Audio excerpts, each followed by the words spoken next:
Yes, you read that title absolutely correctly. I have decided that instead of getting the new Pokemon game coming out, I will be getting Digimon Time Stranger. And if you clicked on this video, then I assume you want to know why. The reason is very simple. Pokemon has become lazy, complacent, and stagnant for the past decade. And what makes this situation so sad is that it wasn't always like this. The proof?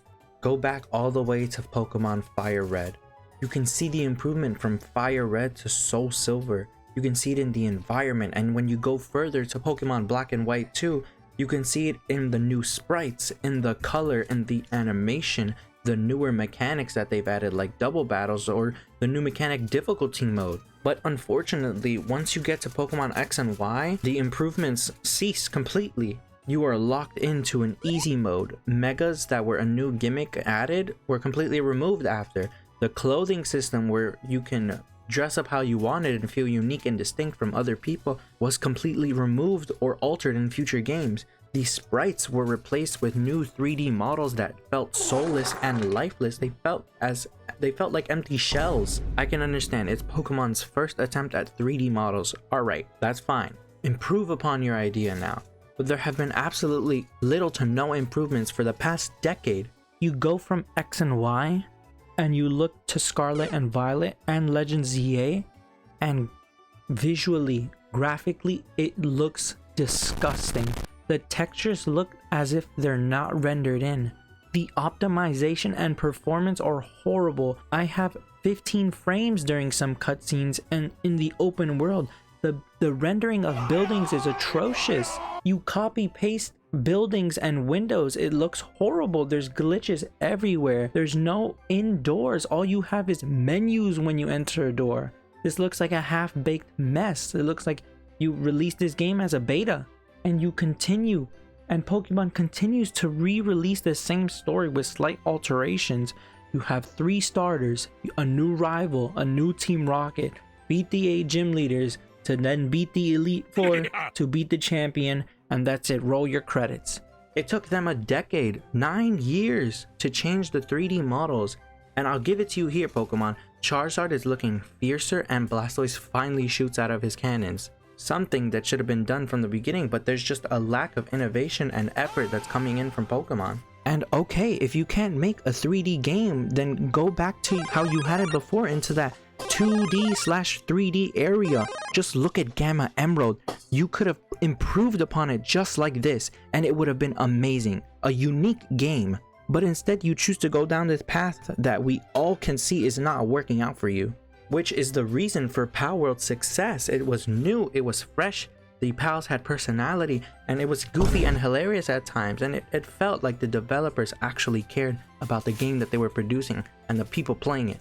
After Palworld's success, I know we were all waiting to see what Pokemon would reveal in its new presents, and what we got was absolutely nothing. All we got at the end of the trailer was just a mega symbol. Pokemon was put in the hot seat, and they needed to present something good because I know a lot of people were wondering what's gonna come out.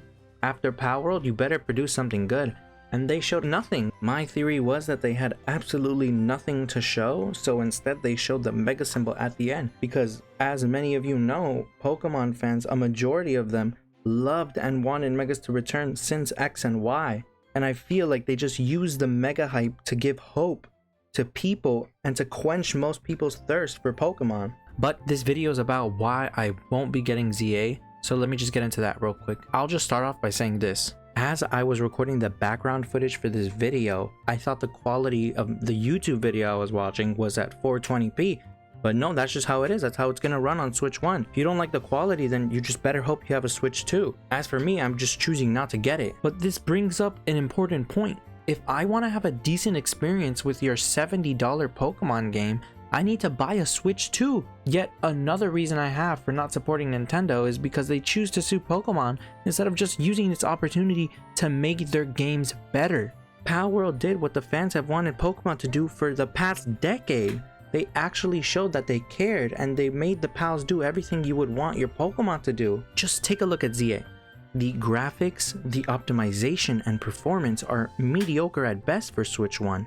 Pokemon is the highest grossing IP in the world, worth 100 billion, and this game This is what you pump out. This looks like this is the first game you've ever made. Everything looks copy and pasted, from the buildings, the windows and balconies. They look like JPEGs. And my entire journey's in a single city? The routes are little alleys and parks in the city? What is this? And just look at Sandile. He doesn't even have an animation for swimming in the sand. It's just half his face being keyframed. And I know I don't speak for everyone when I say that I don't really like the battle system. To me, it looks more tedious than fun. I don't want to have to wobble to the left and right to dodge and attack. And then you get to important stuff like the boss fights, and they just put you in this enclosed globe, and it's just lazy. The arena and the atmosphere is just, it's all lazy. You're just on hardwood floors. I just don't understand why anytime Pokemon does something right, the next game it's just gone, or it's just a complete different move. It chooses to leave out what made these old games good. By this time, we should have customization of clothes. It's what makes you feel unique and distinct from other people. We should be able to mount, fly, and swim with the Pokemon of our choice. We should have beautiful 3D models and custom animations for certain Pokemon, like at least your starters or the pseudo legendaries or just the legendaries. We should have a difficulty setting available to us at the beginning of the game for people who want more of a challenge or want to be more laid back. The world should be beautiful. The game should be optimized and perform at the level at which it's supposed to be. It doesn't need to look like Elden Ring, but if the main series Scarlet and Violet game can fit into the background of a 1999 Mario 64 game, then there is a huge problem in your game development and in your $100 billion IP company. There's probably so much more I could get to, but you get the point. But now we've gotten to why do I choose to go to Digimon instead of something else? You see, I grew up watching both Pokemon and Digimon. I love the show, and I was wondering recently what happened to Digimon. I haven't heard about it in a while. Well, it turns out that they're releasing a game that's been in development for at least 7 to 8 years, and it's called Digimon Time Stranger. It looks beautiful. The world looks alive, and it has that breath of life. The boss battles actually look like boss battles. You can enter a building and the Digimon are wandering around, and it's just full of life and movement, not just static characters or a menu. The cutscenes look amazing. The animation of attack and the victory poses that these Digimon do when they win is beautiful. And the Digimon can help you traverse the world. You can ride, you can fly, whichever Digimon you'd like from the looks of it, from what I've seen in the trailer. From what I've read online, there's the human world, the Digi world, and within the Digi world there's multiple terrains. Like, you can go underwater, there's like volcanic area and Arctic terrain. I don't even know. This is just surface level stuff that I've seen. And I haven't even gotten to, most importantly, the Digimon.